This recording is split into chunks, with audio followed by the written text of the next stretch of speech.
வணக்கம் கடவுளூர் டிவி நேயர்களுக்கு லட்சுமணா அன்பு வணக்கங்கள். இப்போ நம்ம பார்க்க போகிறது வார ராசி பலன் 22ஆம் தேதியிலேருந்து 28ஆம் தேதி வரை எப்படி இருக்க போதான். எப்போதும் சொல்கிறது தான், ராசிக்கு பார்ப்பதை விட லக்னத்துக்கு பாருங்கள். உதாரணத்துக்கு ஒரு மகர லக்னம் விருச்சிக ராசின்னு வச்சுப்போமே, நம்ம விருச்சிக ராசிக்கான பலன்களை பார்ப்பதை விட மகர ராசிக்கான பலன்களை பார்ப்போம் ரொம்ப பர்ஃபெக்டாக இருக்கும். ஸோ இந்த வீடியோட எண்டில் டிப் ஆஃப் த வீக் இருக்குது, மறக்காமல் பாருங்கள். மகர ராசிக்கு வந்து பார்த்திங்கன்னா உங்களது ராசியாதிபதி சனி வந்து 2ல் இருக்கும்போது கொஞ்சம் வார்த்தை கொஞ்சம் கவனமாக இருக்கணும். அது வந்து 2ஆம் அதிபதி 3ஆம் அதிபதி சாரத்தில் போகும்போது பின்னாடி யாராச்சும் கலகங்கள் பண்ணுறதுக்கான வாய்ப்புகள் இருக்குன்னா ரொம்ப கவனம். ஏன்னா 2-3 தொடர்பு இருந்தாலே நம்மளை பற்றி ஏதாவது தேவையில்லாத விஷயத்தை போட்டு கொடுக்குறதுக்கு ஒரு கேரக்டர் இருக்குன்றதை வந்து நம்ம மைண்டில் வச்சுக்கணும். இது யாருக்கு நடக்கும் அப்படின்றது மகர லக்னமாக இருந்து சனி தசா புத்தி அந்தரம் நடக்கும்போது மேஜரானும், மற்றவங்களும் அதை பற்றி கவலைப்பட வேண்டாங்க. ஸோ 2ல் சனி வந்து ஆட்சி படுத்தணும், இந்த மாதிரி விஷயங்கள்லாம் நடக்கும். ஸோ குடும்பத்திற்கு வந்து தேவையான பணம் வரவுகள் எல்லாமே சிறப்பாக இருக்கும், அதில் எந்த ஒரு குறைவும் இருக்காதுங்க. 3ஆம் அதிபதி குரு வந்து 4ல் இருக்கும்போது சொத்துக்கள் விற்பனையால் நல்ல லாபங்கள் வர்றதுக்கான வாய்ப்பு ரொம்ப நல்லாயிருக்கு. ஸோ அது ஒரு நல்ல விஷயந்தாங்க. ஸோ சொத்துக்கள் விற்பனையாமல் இருக்குன்னா இப்போ விற்பனையாகி அதனால் ஒரு பணம் வருவதற்கான வாய்ப்பு ரொம்ப நல்லாயிருக்கு. அப்பா சம்மந்தமான லீகல் இஷ்யூஸ்லாம் ஏதாச்சும் இருக்குன்னா இந்த காலகட்டத்தில் பேசும்போது ஓரளவுக்கு பேசி தீர்வு காணுவதற்கான வாய்ப்புகள், அதனால் வந்து அந்த லீகல் இஷ்யூலேருந்து வெளியில் வர்றதுக்கான வாய்ப்புகள் நிறைய இருக்குங்க. இதெல்லாம் யாருக்கு நடக்கணும் போது மகர லக்னமாக இருந்து குரு தசா புத்தி அந்தரம் நடக்கணும், கண்டிப்பாக நடப்பதற்கான வாய்ப்பு ரொம்ப நல்லாயிருக்கு. அதுக்கப்புறம் பார்க்கும்போது உங்களுக்கு வந்து 3ல் உள்ள ராகு, ஸோ யார் மகர லக்னத்தில் ராகு தசா புத்தி அந்தரம் நடக்குதோ வேலை சம்பந்தமான விஷயங்களில் அலைச்சல்கள் ஜாஸ்தி இருக்குங்க. ஏன்னா வந்து ராகு புதனுடைய சாரத்தில் போகின்ற அந்த ஒரு காலகட்டத்தில் வந்து பார்த்திங்கன்னா அது வந்து 3, 6, 9 மற்றும் அந்த தொடர்பு இருந்தாலே அதீதமான ஒரு அலைச்சல்கள் கொடுக்கும். பட் என்னாலும் அடுத்த கட்டத்திற்கு முன்னேறுவதற்கான வாய்ப்புகளையும் அற்புதமாக கொடுத்துருங்க. ஸோ வேலையில் நல்ல அங்கீகாரம், நல்ல ஒரு வளர்ச்சியை கண்டிப்பாக கொடுத்துரும். ஒரு ப்ரொமோஷன்ஸ் எதிர்பார்த்திங்கன்னா கண்டிப்பாக ப்ரொமோஷன்ஸ் கிடைக்கிறதுக்கான வாய்ப்பும் ரொம்ப நல்லா இருக்குங்க. ஸோ 4ஆம் அதிபதியான செவ்வாய் அது வந்து 12ல் இருக்கும்போது சொத்துக்கள் பராமரிப்பு, வண்டி வாகனங்கள் வாங்குறது, கொஞ்சம் சர்வீஸ் விடுறது, இந்த மாதிரி விஷயங்கள் சில பேருக்கு இருக்குங்க. ஸோ அது வந்து சின்ன விஷயங்கள் கண்டிப்பாக இருக்கும். இது வந்து யாருக்கெல்லாம் நடக்கணும் போது யாரெல்லாம் வந்து மகர லக்னமாக இருந்து செவ்வாய் தசா புத்தி அந்தரம் நடக்குதோ ஸோ அவங்களுக்கு இது மேலே நடப்பதற்கான நிறைய இருக்குது. அதுக்கப்புறம் உங்களுக்கு வந்து 5, ஸோ 5ஆம் அதிபதியான சுக்கிரன் 5-10ஆம் அதிபதியான சுக்கிரன் வந்து 12ல் இருக்கும்போது குழந்தைகள் சம்மந்தமான விஷயங்களுக்கு நிறைய செலவு பண்ணுவோம். ஸோ குழந்தைகள் சம்மந்தமான இப்போவே வந்து பார்த்திங்கன்னா ஏதாச்சும் ஒரு செலவு இழுத்து விட்ருவாங்க. ஸோ அவங்க கேட்ட பொருளை வாங்கி கொடுக்குறத கொஞ்சம் சிரமப்பட்டு செய்கிற மாதிரியான விஷயங்கள் கண்டிப்பாக இருக்குங்க. அது ஒரு சுப நிகழ்ச்சியாக நம்ம மாற்றிக்க வேண்டியதான், வேறு ஒன்றும் இல்லை.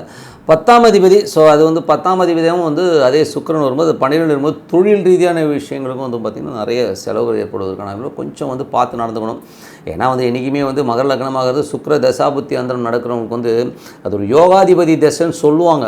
பட் ஆனால் அது தொழில் ரீதியான விஷயங்கள் வந்து பார்த்திங்கன்னா அது சுக்கிரன் சப்போஸ் 5ல் இருந்துச்சுன்னா நிறைய ஸ்ட்ரெஸ்ஸை கொடுத்துரும். ஸோ அது எங்கே இருக்குதுங்கிற ஜனநாள ஜாதகத்தில் இருக்குதோ அதை பற்றி தான் பார்க்கணும். பட் இருந்தாலும் கொஞ்சம் கேர்ஃபுல்லாக இருக்கணும். யாருக்கெல்லாம் மகர லக்னமாகிறது சுக்கிர தசாபுத்தி அந்தரம் நடக்குதோ ஸோ அவங்களுக்கு வந்து கொஞ்சம் செலவுகள் அலைச்சல்கள் இருக்கும். மற்றபடி வந்து ஒன்றும் பெரிய ப்ராப்ளம் கிடையாதுங்க.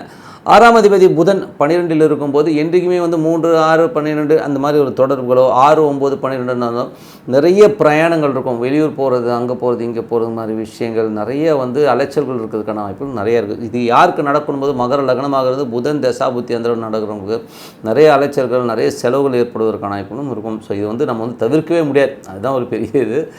அதுக்கப்புறம் 7ஆம் அதிபதி, ஸோ 7ஆம் அதிபதி வந்து முதல் ஒரு திங்கள் செவ்வாயில் வந்து பார்த்திங்கன்னா நல்ல ஒரு வேலை சம்மந்தமான விஷயங்கள் நிறைய முனைப்பாக இருப்பீங்க. அதுக்கப்புறம் நல்ல ஒரு வளர்ச்சியெல்லாம் இருக்குங்க. ஸோ வெள்ளி சனி மட்டும் கொஞ்சம் கவனமாக இருக்கணும், கொஞ்சம் ஸ்ட்ரெஸ் வருவதற்கான வாய்ப்புகள்லாம் இருக்குது. ஸோ அந்த டைமில் மட்டும் கொஞ்சம் கேர்ஃபுல்லாக இருந்த ஒரு காலகட்டம் தாங்க. இது யாருக்கு நடக்கும் மகர லக்னமாக இருந்து சந்திர தசா புத்தி அந்தரம் நடக்கும்னா இது நடக்கும். மற்றவங்களுக்குலாம் வந்து ஒன்றும் பெரிய ப்ராப்ளம் கிடையாது.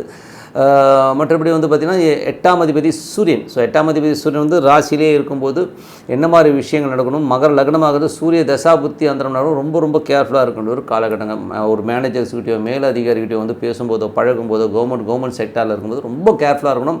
ஒரு போலீஸ்காரர் மடக்கினார்னா கூட அவர்கிட்ட கூட கொஞ்சம் மரியாதையாக பேசணும். ஸோ அதில் வந்து இடவிட மாட்டிங்கன்னா அதில் வந்து சிக்கல்கள் வருவதற்கான வாய்ப்பு ரொம்ப கேர்ஃபுல்லாக இருக்கணும். யாருக்குன்னா மகர லக்னமாக இருந்து சூரிய தசா புத்தி அந்தரம் நடக்கணும், இது மேஜராக நடக்கும். மற்றவங்களாம் வந்து ஒன்றும் பெரிய ப்ராப்ளம் கிடையாதுங்க.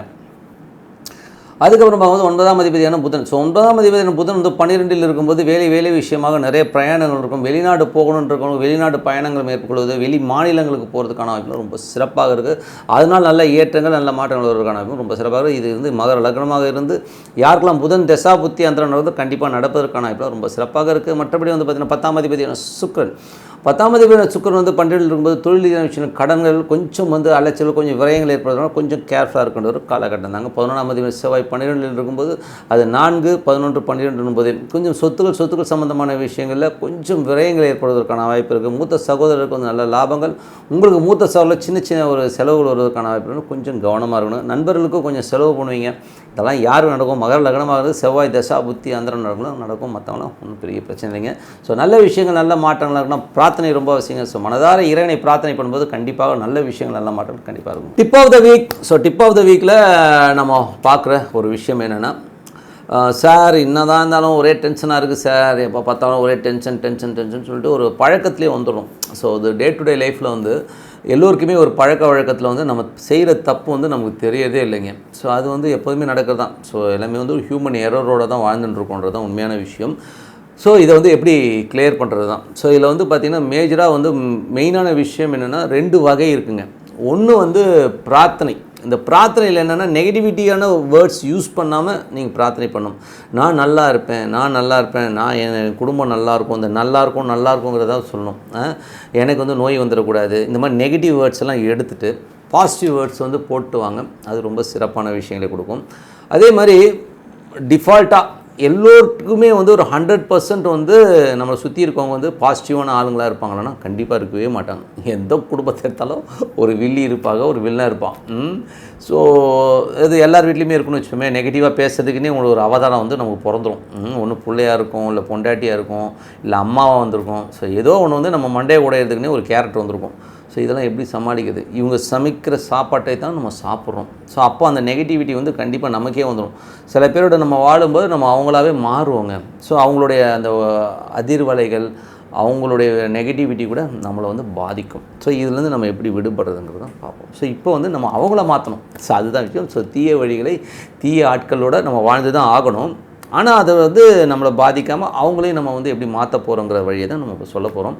இதில் வந்து ஒன்றும் இல்லைங்க, நம்ம வந்து நல்ல ஒரு ப்ரேயர் பண்ணுங்க. மேஜராக வந்து நீங்கள் என்ன சாமி வேணால் கும்பிடுங்க. அந்த சாமியை வந்து மனதார பிடிச்சிங்க.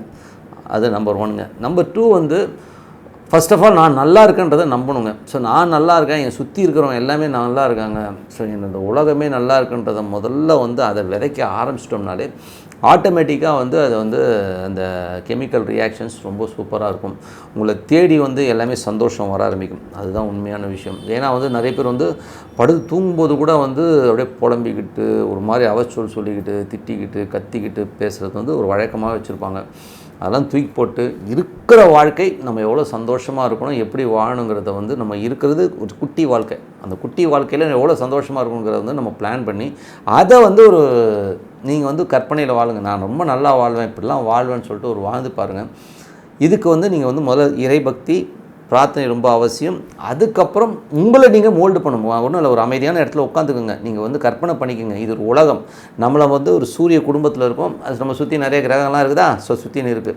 அதே மாதிரி நிறைய சூரிய குடும்பங்கள் இருக்குது. ஸோ அதுக்கு நடுவில் வந்து இறை பிம்பம், ஒரு பெரிய ஒரு ஒளி பிம்பம் இருக்குது, அதுதான் இறைவன் அப்படின்னு நீங்களே அசியூம் பண்ணிக்கிங்க. அசியூம் பண்ணிவிட்டு நீங்கள் அதுக்குள்ளே போகிறதா ஃபீல் பண்ணிங்க. போயிட்டீங்க, அதுக்குள்ளே போயிட்டு இறைவனோட சரண் அடைஞ்சிட்டிங்கன்னு நீங்கள் ஃபீல் பண்ணுங்கள். ஃபீல் பண்ணிவிட்டு உங்களுக்கு தெரிஞ்சவன் நல்லவன் கெட்டவன் எல்லோரும் நல்லா இருக்கான்னு முதல்ல வாழ்த்திருங்க. எல்லாருமே நல்லா இருக்கேன், எனக்கு எல்லாமே சந்தோஷமாக தான் நடக்கும், ஹாப்பி ஹாப்பி ஹாப்பி ஆனந்தம் தான் கிடைக்கும், என்னை சுற்றி ஆனந்தம், எல்லாமே ஆனந்தம், என்னை சுற்றி இருக்கவங்க எல்லாருமே ஆனந்தமாக இருப்பாங்க, நானும் ஆனந்தமாக இருக்கேன்னு சொல்லிட்டு இந்த செல்ஸில் கூட வந்து அந்த ஆனந்தம் சந்தோஷங்கிறத வந்து ஃபீட் பண்ணிட்டீங்கன்னா அதுக்கப்புறம் வாழ்க்கையில் எல்லாமே பாசிட்டிவாக நடக்க ஆரம்பிக்கும். இது என் வாழ்க்கையில் நான் பண்ணிகிட்ருக்கேன். ஒரு 80% நான் வந்து பழைய அந்த நெகட்டிவிட்டியிலேருந்து வெளியில் வந்தாங்க. ஸோ அதனால் அந்த ப்ராக்டிஸிங் தான் ரொம்ப மெயின். ஸோ அது வந்து நடுவில் கொஞ்சம் நான் கேப் விட்டனாலே அந்த நெகட்டிவிட்டி அடிக்கிறது நல்லா என்னால் உணர முடியுது. ஓகேங்களா? கொஞ்சம் ஒரு சோம்பேறித்தனப்பட்டு அந்த ப்ராக்டிஸை விட்டனாலே ஆட்டோமேட்டிக்காக அது வந்து நம்மளுக்கு காட்டுது. அதனால் வந்து இது ப்ராக்டிஸ் பண்ணுங்கள். நான் உணர்வுபூர்வமாக நான் நல்லா இருக்கேன், சந்தோஷமாக இருக்கேன், என்னை சுற்றி இருக்கோம் எல்லாருமே சந்தோஷமாக இருக்கேன், சுற்றி எல்லாமே சூப்பராக இருக்கணும் போது ஆட்டோமேட்டிக்காக எல்லாமே பாசிட்டிவாக நடக்குது. நீங்களும் அதை பயிற்சி பண்ணுங்கள். இதுக்கு வந்து நீங்கள் தசாபுத்தியோ ஜோசியமோ அதெல்லாம் தூக்கி ஓரங்கிட்டு இதை பண்ணுங்கள். பிரார்த்தனை, இறைவன் என் கூட இருக்கான், என் கூட வந்து எல்லாமே நடக்கும், எல்லாமே ஹாப்பியாக இருக்கும், நான் சந்தோஷமாக இருக்கேன், என் சுற்றி இருக்கோம் அத்தனை பேரும் சந்தோஷமாக இருக்கணும். முதல்ல அந்த எண்ணத்தை நம்ம மனசில் விதைச்சி எல்லாருமே ஹாப்பியாக இருக்கிறத ஃபீல் பண்ணி டெய்லி அதை வந்து உருவகப்படுத்துங்க. நினைங்க, நீங்கள் நினைக்கிறது மட்டும் இல்லை, அப்படியே நடக்கிறதா நீங்கள் ஃபீல் பண்ணும். அங்கே தான் இருக்கும் விஷயம். ஸோ அந்த மாதிரி பண்ணுங்கள். உங்கள் வாழ்க்கையில் பெரிய வெற்றிகள், பெரிய லாபங்கள் உங்களுக்கு காத்துருங்க. ஸோ நன்றி, வணக்கம். உங்களிடம் விடைபெறுவது உங்கள் லக்ஷ்மி நாராயணன். கடவுள் அருள் டிவியை பார்த்தமைக்க நன்றிகள். மேலும் இது போன்ற தகவல்களை தெரிந்து கொள்ள கடவுள் அருள் டிவியை சப்ஸ்கிரைப் செய்யுங்கள். மறக்காமல் பெல் ஐக்கானை கிளிக் செய்யுங்கள்.